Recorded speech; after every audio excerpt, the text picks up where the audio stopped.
taking the great advantage that he has away from him. Let's see his reaction now.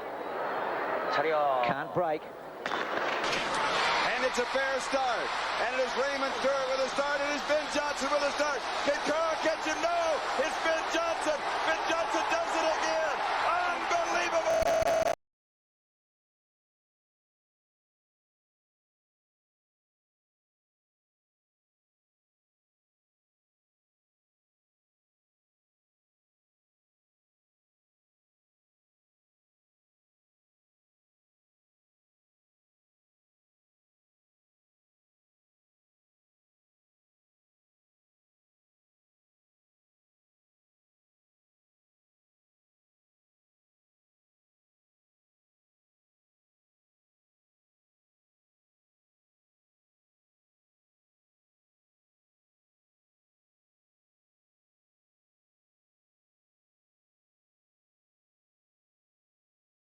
Belgian third, Singh of India is four, and Ovett back in sixth place as Bulbeck goes through, and Ovett's got an awful lot to do.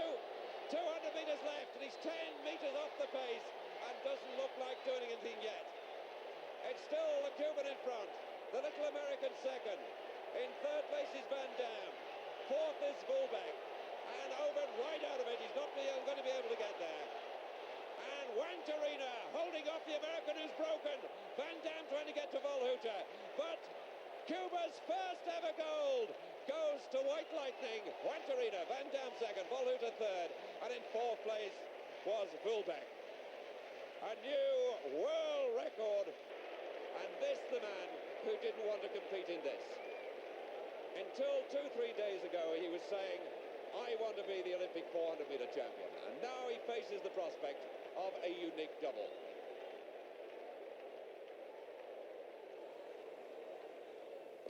This time they're away. And Jenkins is really part away. He's catching up the Australian. Also going well inside Jenkins is Fred Newhouse, the man that finished second to Jenkins in the American Championship last year. And once again, Wantarina of Cuba has started so slowly. Leonard caught right up with him, but there goes the power of the Cuban down the back straight. He's really got to cut it back. It's Newhouse, United States, right up on Jenkins now. And also going well right on the outside is Maxi Parks. And Jenkins already has a lot to do against the Americans. And here comes Wantarina in lane two. Newhouse leads. Wantarina cutting down on the little American.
Espanjalainen Javier Alvarez on siinä kuudentena, ja nyt kun tarkkailee joukkoa, niin voidaan todeta, ettei mukana olekaan Espanjan ennätyksen omistavaa Mariano Aaroa, joka tänä vuonna oli juossut niinkin kovan ajan kuin 13.26 tasan, siis yksi mies on luopunut jo sovinnolla tai on jostain syystä joutunut luopumaan, 8 kierrosta ja risat vielä matkaa jäljellä.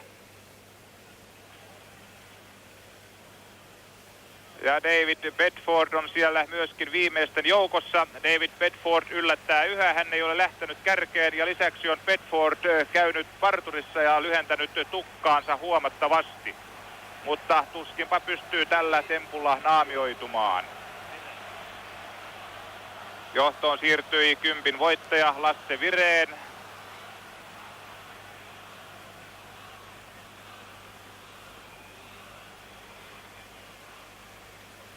Aivan ilmeinen taktiikkajuoksu. Joukkohan on pysynyt hyvin kasassa yhtenä rypäleenä.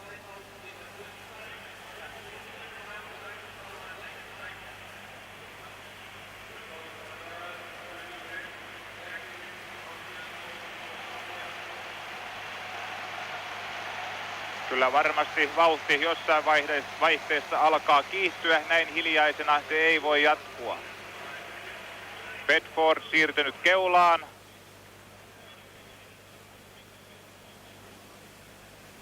Hänen rinnallaan on Jan Stewart. Ja sitten siinä on myöskin Muhammed Kamudi ja 2000 metriä 5.32,6. 5.32,6. Se on yli 6 sekuntia hitaampaa vauhtia kuin Virenin Suomen ennätysjuoksussa 13.19 tasainen pintaan ja 25 heikompi kuin viimeiset kilometrit juostaan varmasti, jolloin hän juoksi maailmanennätyksen 13.16,6. Tämähän tapahtui vuonna 1966. Ehkä kaikki kilpailijat tuntevat olevansa enemmän tai vähemmän kiriherkkiä. Tällä hetkellä jäljessä tasaan 16 johdossa Alvarez. Mutta kyllä kaiken todennäköisyyden mukaan silti tässä juoksussa päädytään Prefontaine. Lasse Virén on tällä hetkellä 2.4.6.7 ja Juha Väätäinen on 10.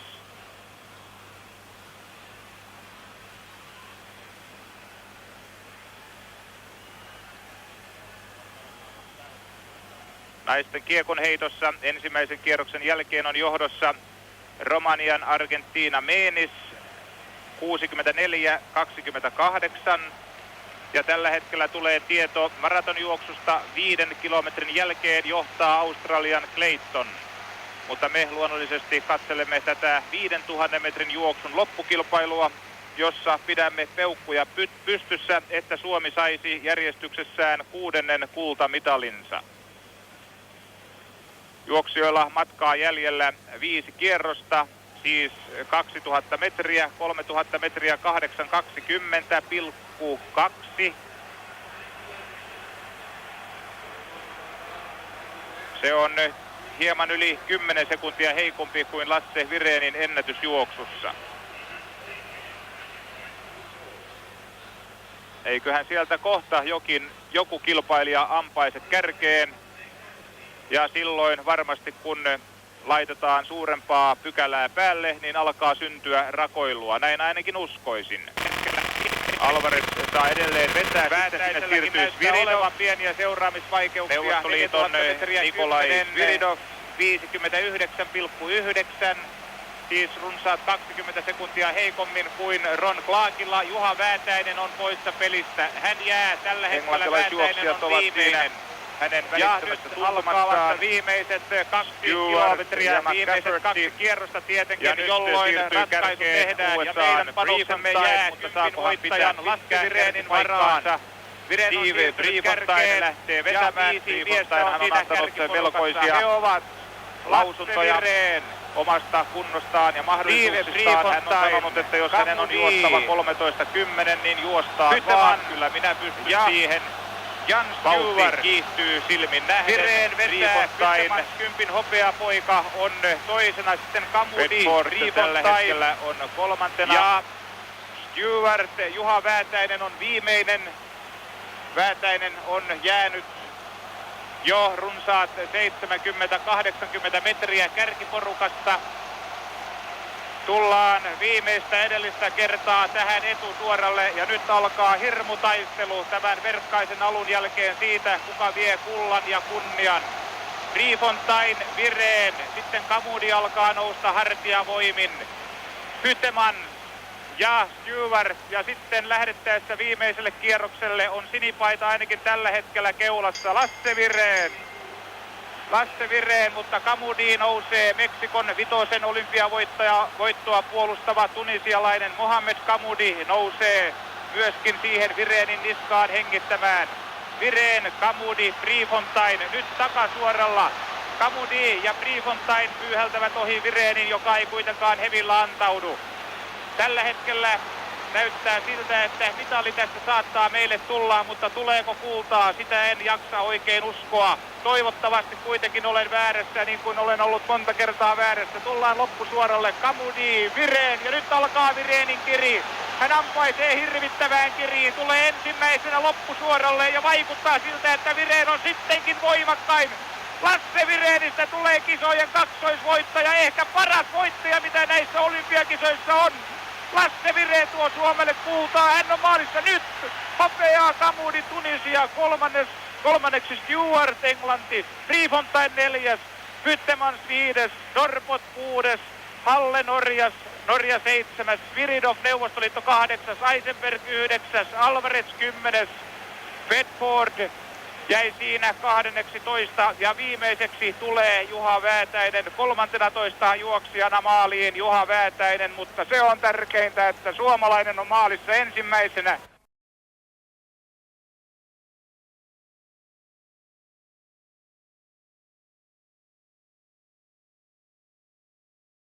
Refrain. There they are, the media of the world gathered here, obviously the Olympic Games. They all want to snap a picture of Moses at the start of this race and perhaps interfering with his concentration. He's so explosive out of the blocks. He has to be perfect out of the blocks. Edwin hits that at 19 steps and he wants everything to be going smoothly. Matter of fact, there was no flag. It is possible that because of all of those clicking cameras, they did not officially charge him with a false start. So now they settle in again. And he was not charged. That is now official. So he is not charged with a false start. This time it is a clean start. 13 steps between hurdles. That is well known. He is the first man to the first hurdle. Off to a great start is Moses, already making up the stagger on lane 7. As I said, Al, he comes out of the block so explosive, and he hit 19 perfectly, and he's on his way. There's nobody right there. Edwin Moses is taking control of this race from the start. Nobody even close. Flashbulbs clicking all around the Coliseum. It is Moses. The din is now deafening. It is Moses by a mile. This is Moses' strongest part coming up the turn, where everybody else is faltering, trying to make 13 steps. He can do it with effortless motion.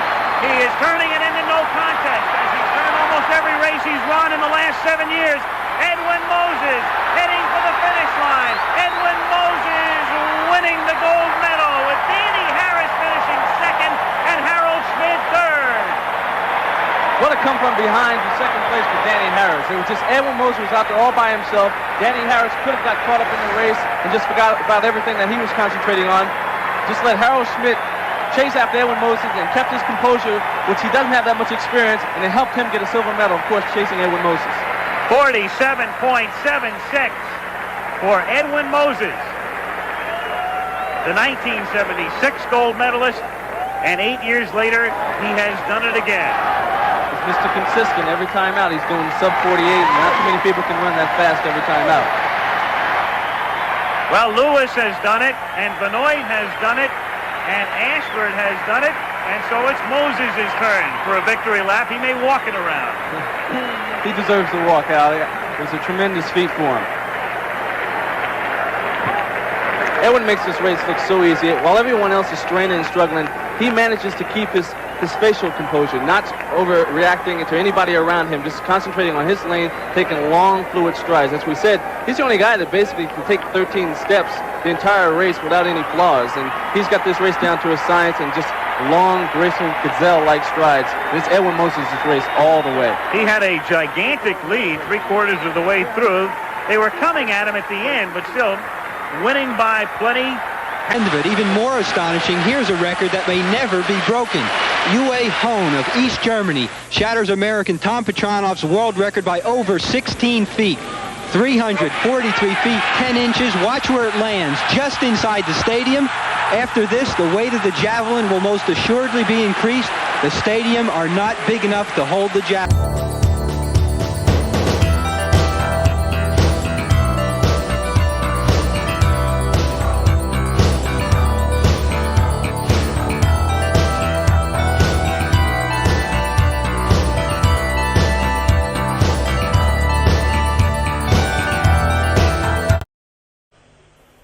A 16 induló közül borzasztó erős berántás, repül a gerej, és már mikor félúton van, óriási a hang a stadionban, látják azok is, akik nem értenek hozzá, azok is, akik igen, túlszáll minden elképzelhető vonalon.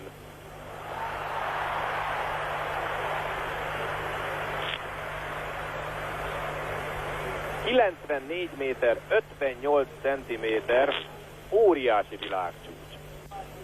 Szemből Miklós, de ez nem az a dobása, ez a nagy dobás, a Mercedes bejátszás. Pedig itt is ő következik. Na hát így örült neki. Pedig nem tudja pontosan, hogy mennyi, de érezte, hogy nagyon messzire ment. Nagyon-nagyon messzire ment, csak akkor látnánk az arcát, amikor kiírják azt a 94-58-at. Hát ez kemény dolog volt, jó dolog volt. Nem nézi a táblát. A tábla most tőle balra van, amerre fordul. Most írják talán ki. Nem, azt az arcán látnánk. Most írták ki neki, tessék, most írták ki, de most az arcát nem lehet látni. Hát mi nem most osztják el azt a képernyőt 4 felé, vagy legalább 2 felé. Na itt van. És közben a valóságban is lenne áll a dobópályán, és most már valóságban tessék nézni az utolsó dobását. Egy kicsit laposabb, mint az eddigi dobások, és hegyese nagyon lesz. De van hegye, ez is 87 méteres dobás. Magasba, 2 karja. Hát ebben a mezőnyben ő a legjobb ma. Olimpiai bajnok, mondják franciául, mondják angolul. Miklós német, itt így mondják, Német Miklós Magyarország. Fantasztikus új világcsúccsal, 94 méter 58-al, erre vagyunk Miklós, ide, így bizony, itt vagyunk, szervusz, gratulálunk. Ott van fönn a világ tetején. Dr. Csanádi Árpád, a Nemzetközi Olimpiai Bizottság végrehajtó bizottságának tagja, akasztotta a nyakába az aranyérmet. 2 finn versenyző veszélyeztette az elsőséget, vagy szerette volna veszélyeztetni. Közülük, akitől kevésbé féltünk, lett a második, Hannu Titonen 87-92-vel. A harmadikon pedig nagyon szép siker ez is, a román Megelea. Nekem meg jönnek, szorongatják a kezemet, mintha én dobtam volna. Most éppen az NDK-beli Dieter Potl, valamilyen információra van szüksége, de csak a himnuszt után kapja meg.